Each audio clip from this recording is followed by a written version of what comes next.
Welcome to the Salmon Runs YouTube. Enjoy the video.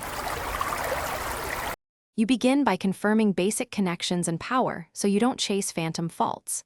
First, plug in your headphones or speakers and set volume to about 50%.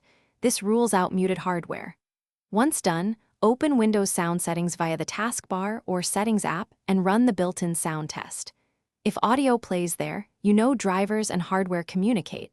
If not, proceed to driver checks and device list adjustments described next. Now you tackle drivers and device selection because mismatches cause silent volume buttons.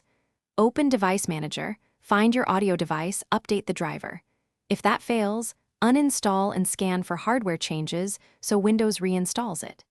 Meanwhile, verify the correct output is set as default in sound settings and ensure default communications device isn't stealing audio.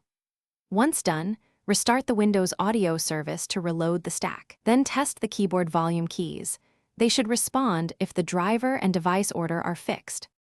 Finish by inspecting the keyboard and hotkey utility because volume keys rely on that software. Reinstall the keyboard driver and any vendor-specific audio or hotkey app.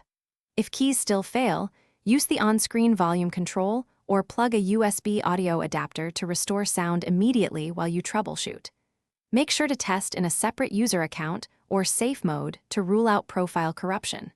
If all fails, one key troubleshooting tip: boot safe mode and observe whether the volume keys react.